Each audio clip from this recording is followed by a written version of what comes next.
श्री सीताराम चंद्राभ्याम नमः। सुंदरकांड 13वां सर्ग। सीता जी के नाश की आशंका से हनुमान जी की चिंता। श्री राम को सीता के न मिलने की सूचना देने से अनर्थ की संभावना देख हनुमान जी का न लौटने का निश्चय करके पुनः खोजने का विचार करना और अशोक वाटिका में ढूंढने के विषय में तरह तरह की बातें सोचना। वानर युद्धपति हनुमान विमान से उतरकर महल के परकोटे पर चढ़ आए। वहां आकर वे मेघमाला के अंक में चमकती हुई बिजली के समान बड़े वेग से इधर उधर घूमने लगे। रावण के सभी घरों में एक बार पुनः चक्कर लगाकर जब कपिवर हनुमान जी ने जनक नंदिनी सीता को नहीं देखा, तब वे मन ही मन इस प्रकार कहने लगे। मैंने श्री रामचंद्र जी का प्रिय करने के लिए कई बार लंका को छान डाला, किंतु सर्वांग सुंदरी विदेह नंदिनी सीता मुझे कहीं नहीं दिखाई देती हैं। मैंने यहाँ के छोटे तालाब, पोखरे, सरोवर, सरिताएं, नदियाँ, पानी के आसपास के जंगल तथा दुर्गम पहाड़ सब देख डाले। इस नगर के आसपास की सारी भूमि खोज डाली, किंतु कहीं भी मुझे जानकी जी का दर्शन नहीं हुआ। गृध्रराज संपाति ने तो सीता जी को यहाँ रावण के महल में ही बताया था, फिर भी न जाने क्यों वे यहाँ दिखाई नहीं देती हैं। क्या रावण के द्वारा बलपूर्वक हरकर लाई हुई विदेह कुल नंदिनी मिथिलेश कुमारी जनक दुलारी सीता कभी विवश होकर रावण की सेवा में उपस्थित हो सकती हैं? यह असंभव है। मैं तो समझता हूँ कि श्री रामचंद्र जी के बाणों से भयभीत हो वह राक्षस जब सीता को लेकर शीघ्रतापूर्वक आकाश में उछला है, उस समय कहीं बीच में ही वे छुटकर गिर पड़ी हो। अथवा यह भी संभव है कि जब आर्या सीता सिद्ध सेवित आकाश मार्ग से ले जाई जाती रही हो, उस समय समुद्र को देखकर भय के मारे उनका हृदय ही फटकर नीचे गिर पड़ा हो। अथवा यह भी मालूम होता है कि रावण के प्रबल वेग और उसकी भुजाओं के दृढ़ बंधन से पीड़ित होकर विशाल लोचना आर्या सीता ने अपने प्राणों का परित्याग कर दिया है। ऐसा भी हो सकता है कि जिस समय रावण उन्हें समुद्र के ऊपर होकर ला रहा हो, उस समय जनक कुमारी सीता छटपटाकर समुद्र में गिर पड़ी हो। अवश्य ऐसा ही हुआ होगा। अथवा ऐसा तो नहीं हुआ कि अपने शील की रक्षा में तत्पर हुई किसी सहायक बंधु की सहायता से वंचित तपस्विनी सीता को इस नीच रावण ने ही खा लिया हो।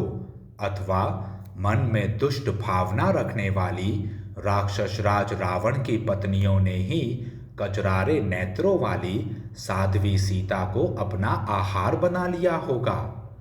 हाय, श्री रामचंद्र जी के पूर्ण चंद्रमा के समान मनोहर तथा प्रफुल्ल कमल दल के सदृश नेत्र वाले मुख का चिंतन करती हुई दयनीया सीता इस संसार से चल बसी।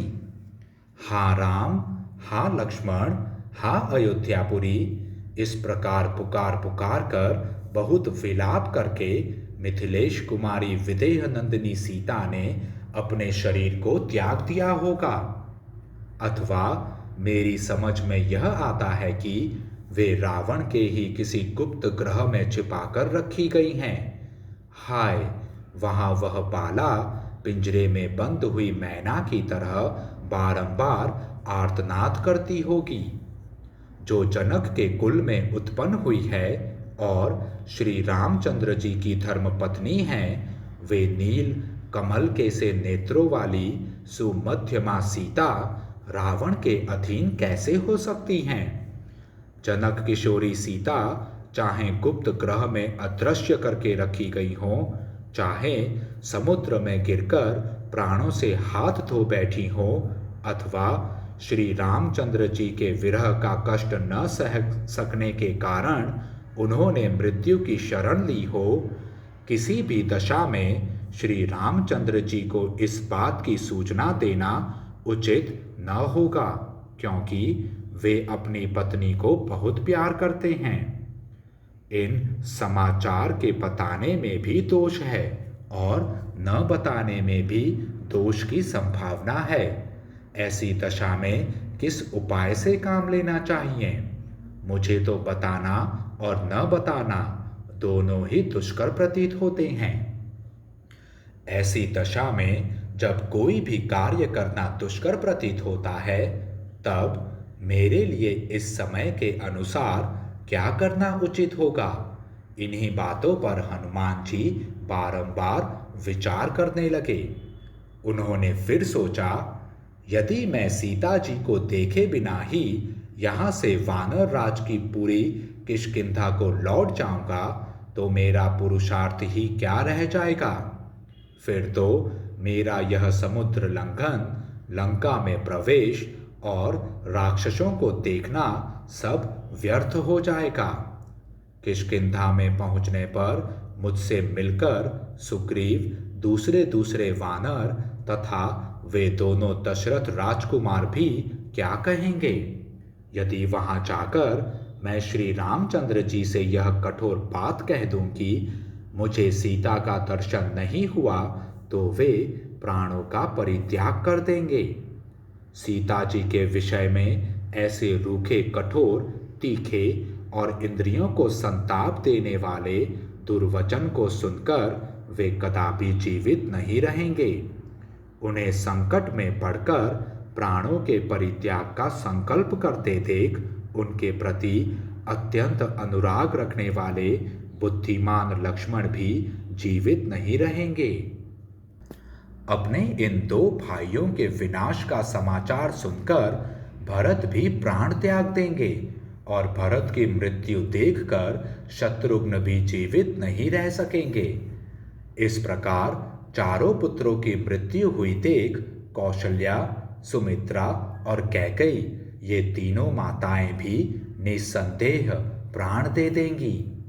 कृतज्ञ और सत्य प्रतिज्ञ वानर राज सुग्रीव भी जब श्री रामचंद्र जी को ऐसी अवस्था में देखेंगे तो स्वयं भी प्राण विसर्जन कर देंगे।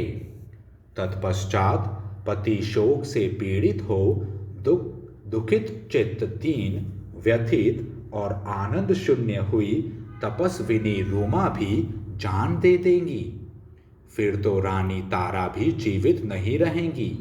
वे वाली के विरह जनित दुख से तो पीड़ित थी ही, इस नूतन शोक से कातर हो शीघ्र ही मृत्यु को प्राप्त हो जाएंगी।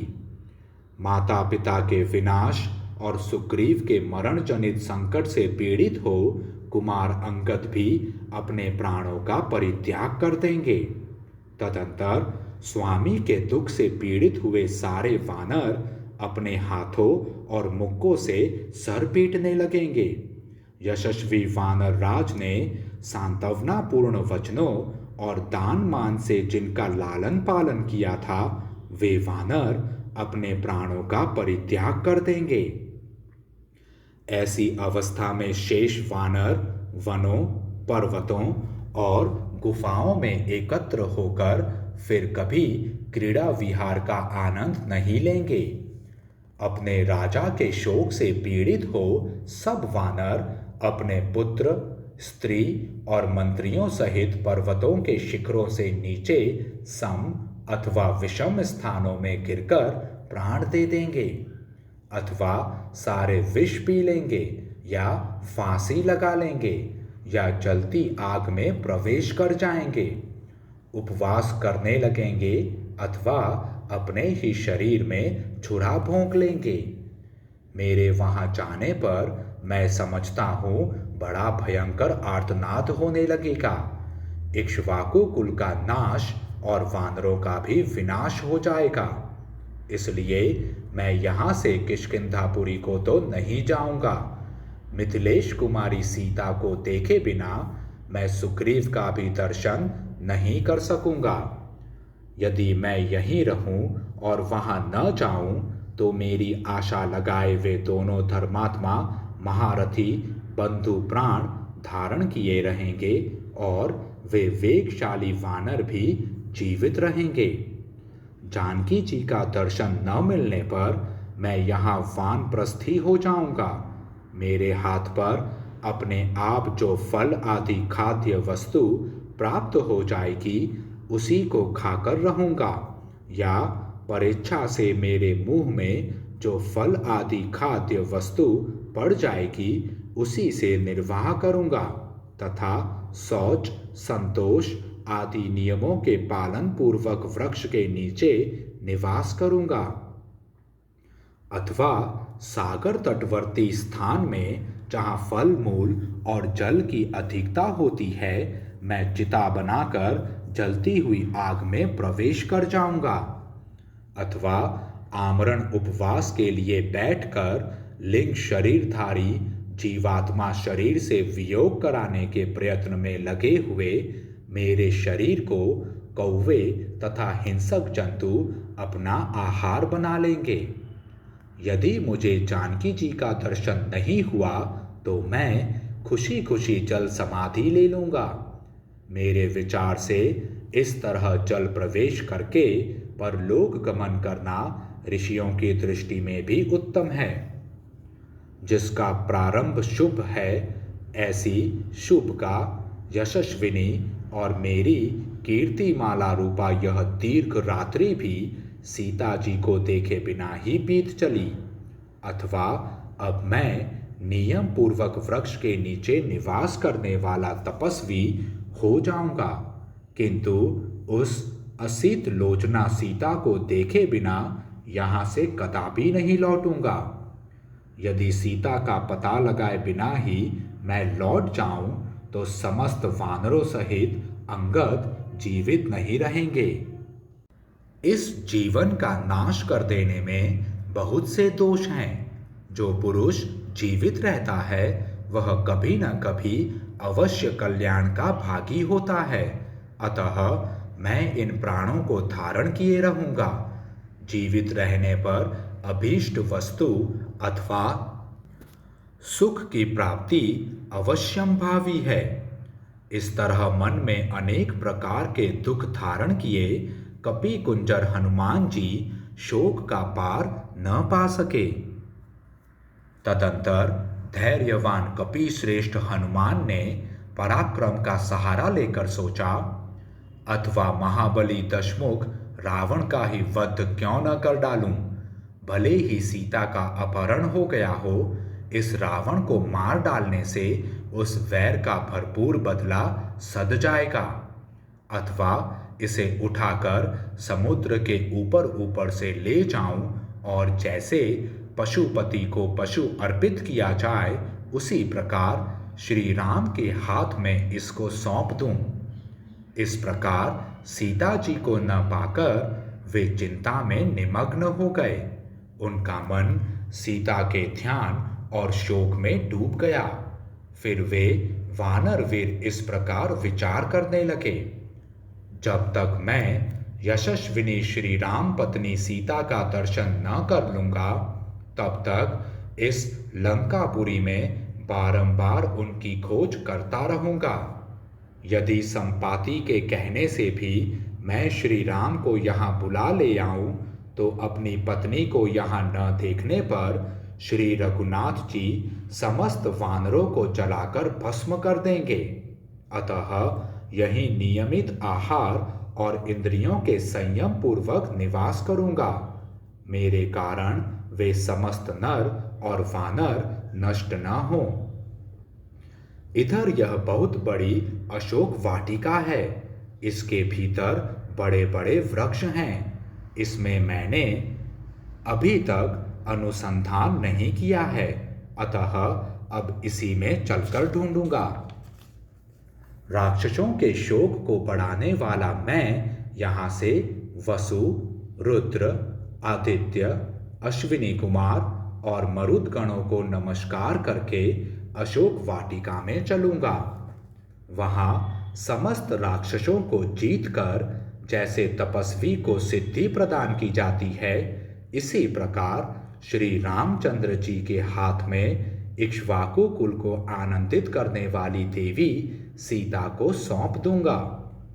इस प्रकार 2 घड़ी तक सोच विचार कर चिंता से शिथिल इंद्रिय वाले महाबाहु पवन कुमार हनुमान सहसा उठकर खड़े हो गए और देवताओं को नमस्कार करते हुए बोले, लक्ष्मण सहित श्री राम को नमस्कार है।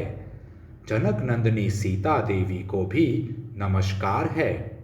रुद्र, इंद्र, यम और वायु देवता को नमस्कार है तथा चंद्रमा, अग्नि एवं मरुदगणों को भी नमस्कार है।